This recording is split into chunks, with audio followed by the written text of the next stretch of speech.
or what advice would you give to help people build connections? Well, I mean, it really just starts with you. I like how you guys were talking about the collaborations outside of music, because when you first brought it up, I was only really thinking of music, but I actually collaborated with a sports trainer and did some shots that I was going to do for a video. Yep.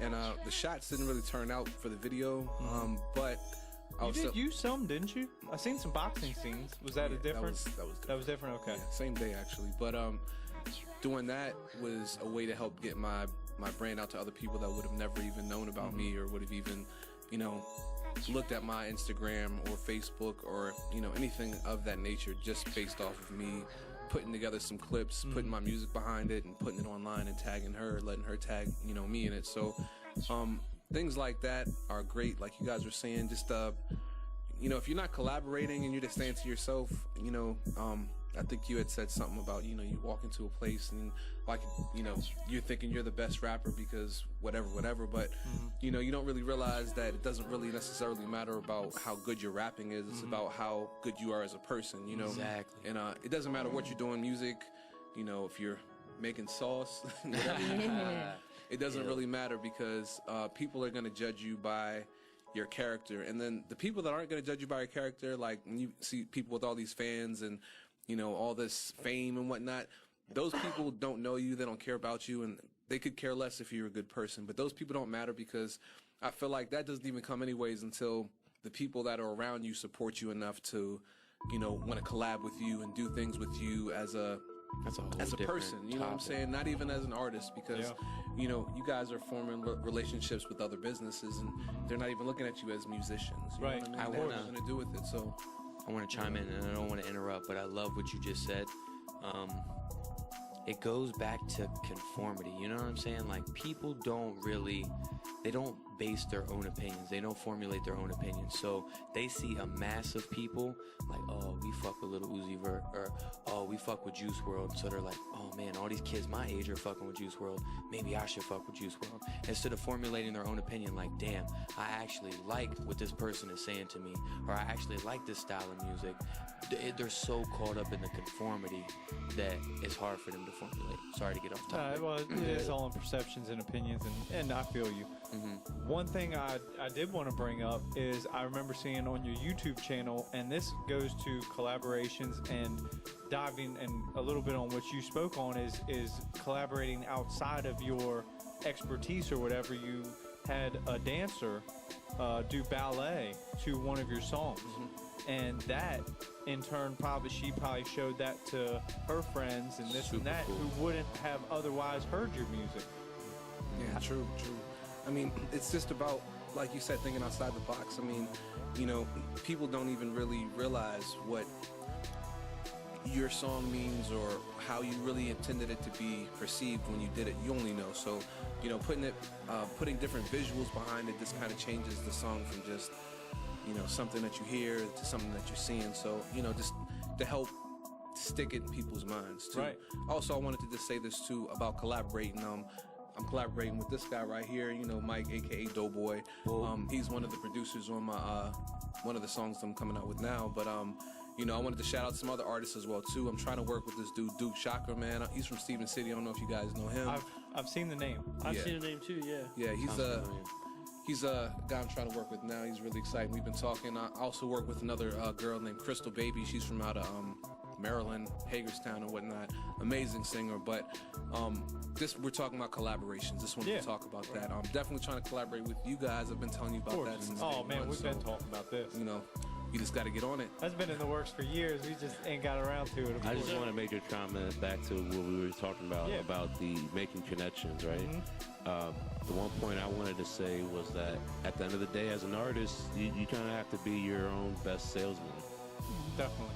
If you understand what I mean. You are because you're the only one, besides when you start actually investing people in a team that's going to believe in you 100%. Yep.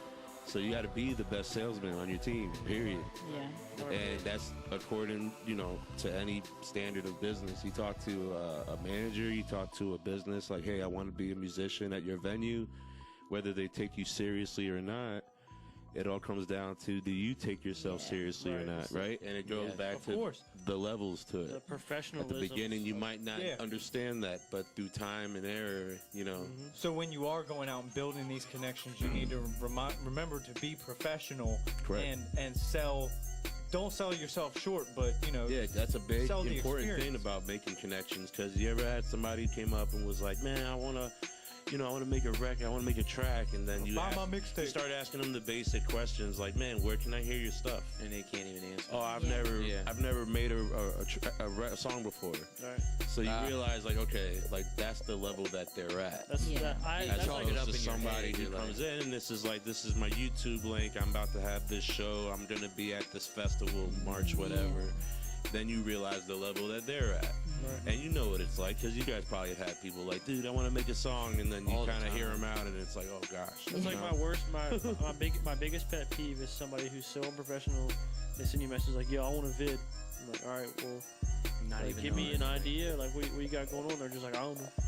It's How like much? people who Right. expect handouts too. Like that shit bugs me It- out, it- bro. it Like, bugs Kind of have It's to like- weed them out. Be a little bit. You know professional. what I'm saying? And if you're good at what you do, you can be You're a polite at business. it. If you're an artist, you're a business. Or- Be professional. They want you definitely. to like hold their hand through the whole career. It's like nobody held my hand through this shit, bro. Like Not a You thing. treat yourself as a business, I wanna and that's how say- people will treat you, you know? I just want to say this. I carry it like, you know, the time thing is big for me. I don't waste my time. But if you're going to pay me, you know, hey, it is what it is. Because I was thinking when you said that about recording, like, yeah, I know you got to know that's one of the biggest waste of times ever when people come and they're not prepared to record. I'm sure it's the same thing with videos too. But I mean, I tell people, like, when I've recorded people before and I charge them, you know, I don't even really give them input. You know what I'm saying? Especially if you don't come prepared. It's not my job to prepare you. You know what I'm saying? Like, and then I be charging people. I don't charge people for knowledge, but I'm like, man, we're not gonna sit here and Yeah, matter of You know fact, what I look mean? up you ask me a studio question every etiquette. 2 seconds. There you Right. go. Studio. Yeah. like, oh, it sounds There's great. plenty of I love it. stuff It's out good. there. Yeah. So everything we're talking about right now is like how to not make connections. Yeah. Like, you know, Yeah, that's like true. don't do these things Thanks if for you don't acknowledging want that. connections. I know Shaw's got a really good one, and I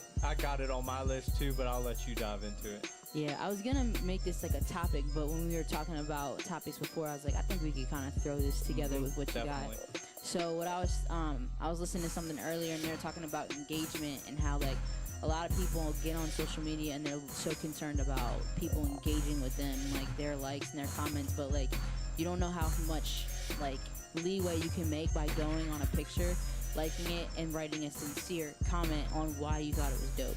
Instead Like, of just emojis. instead of just putting a fire emoji or just not or scrolling past it. I can't tell you how many times I used to do that. I'd be like, oh, that's cool, but I wouldn't engage with their post. But when you show people love, they show that love back to you, and that's what social platforms are supposed to be for. So like, don't ignore that. Don't be scared to go in someone's DMs and send them a genuine message about why you like their stuff. I appreciate so much when people do that. And we've made Same. connections that way. We've made a lot. Yeah, we definitely have. And the other thing I was gonna say that I see a lot of big creators doing that I'd love to do here, even if it's on a way smaller platform, is organize creative meetups. Like Creative Ryan, YC Imaging, like they'll be like, oh, we're going to this city, like let's do a meetup. But like, obviously, I don't have a huge following in Philadelphia and New York, but like maybe if we posted like, hey, Winchester, we're gonna be down here trying to create something Sunday 3 p.m. If you are a creative, come through, let's make something.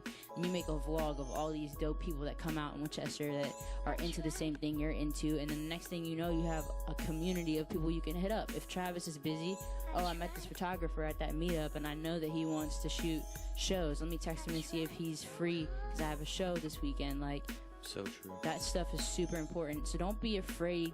Don't think just because you're not from a huge city or you don't have a huge following that doing things like that is out of your reach, because it isn't. And I definitely want to start doing more of that. So hold me accountable. Make me do that stuff. Social media, I feel like people definitely take that one for granted. I do it myself all the time. I could be more engaging, but you know, sometimes I'm just scrolling. Yeah, as artists, I feel like a lot of people take that one for granted, and that is a huge way to build connections to people that you wouldn't otherwise run into on the streets or at these events. Like, you could literally reach anybody. The best thing I think with like social media, like nowadays, is you can go and search in your city. People posting stuff in your city. Oh, that's right. Search your Yeah. hashtag. Because That I've is followed cool. a bunch of people, like photographers and stuff, and models or whatever, from like just post Winchester, Virginia. I'm like, oh, well, maybe we'll connect one day, so I'll follow them, and you know. Oh, that is a good Yeah. point. I feel like I say this a lot, but I've taken this quote from my homie J Law at One Room Media. He says, "You can't be afraid to hear no. You can hit up 100 people, even if 99 of them say no. Maybe that one person's gonna say yes, and then you just landed a huge opportunity. So you know, not being afraid to reach out on social media to somebody who's above your level, because you don't know what response you're gonna hear back. They might leave you on red, but What do you that know? You one didn't- person you hits didn't you lose back nothing. and then sets Been you there, up for done something that. big.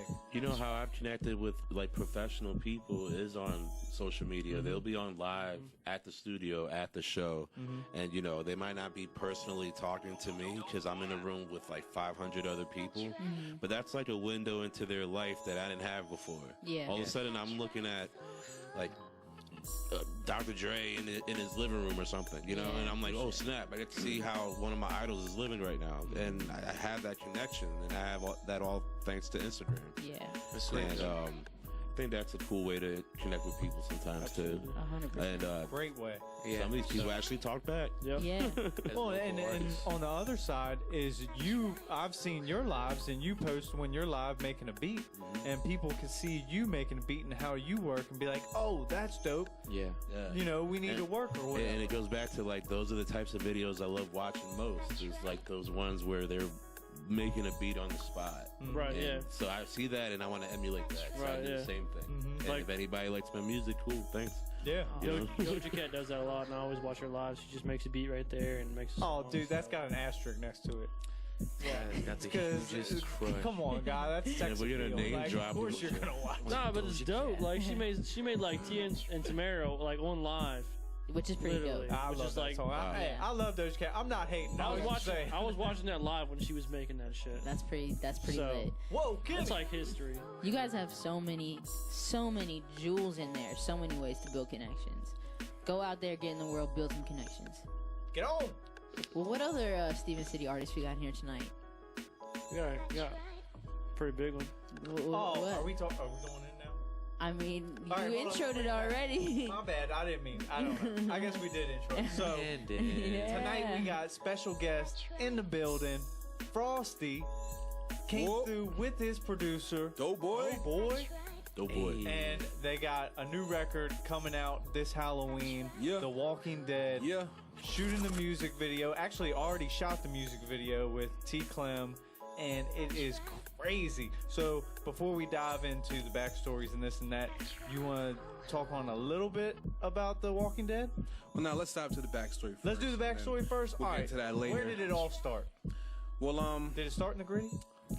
man, you know, started in Egypt, man. I used to live in Egypt. For real?